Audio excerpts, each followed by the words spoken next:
मकसद सिर्फ ईरान पर हमला, बहाने कई हजार। अमेरिकी सदर का ईरान पर हमलों के लिए मुतज़ाद और खोखले बयानात का सहारा। जौहरी programme, regime change, missile programme, हमलों की सलाहियत। अमेरिकी क़यादत ने ईरान पर हमले के लिए गिरगिट के रंग की तरह बयानात बदले, एक के बाद एक कई बहाने तराशे।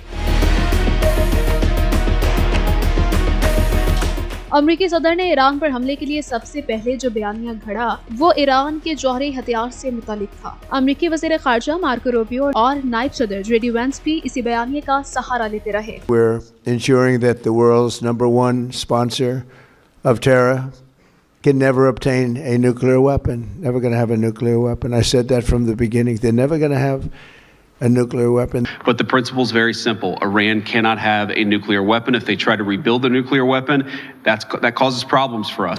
First and foremost, after their nuclear program was obliterated, they were told not to try to restart it, and here they are. You can see them always trying to rebuild elements of it. अमेरिकी सदर और उनकी इंतजामिया को कुछ खास तसल्ली ना हुई तो फौरन बयानिया बदलते हुए हमलों को ईरान में रजीम चेंज से जोड़ दिया। Change in Iran?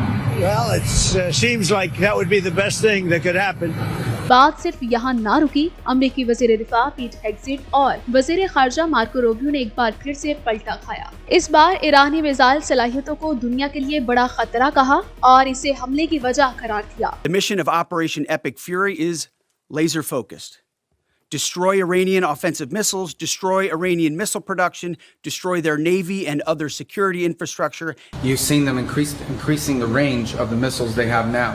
And clearly they are headed in a pathway to one day being able to develop weapons that could reach the continental US. आदत से मजबूर डोनाल्ड ट्रंप एक बार फिर नए इल्जामात के साथ सामने आए। ईरान को मशरिक़ वुस्ता में अमेरिकी फौजी अड्डों के लिए बड़ा खतरा करार दिया। यहाँ तक कह दिया कि ईरान के मिसाइल अमेरिका तक पहुँच सकते हैं। The regime already had missiles capable of hitting Europe and our bases both local and overseas, and would soon have had missiles capable of reaching our beautiful America. मुबस्सिरीन का कहना है कि Donald Trump से बेहतर तो साबिक सदर जॉर्ज एच.डब्ल्यू. बुश थे, जिन्होंने इराक पर हमले के लिए सिर्फ एक बयानिया घड़ा था।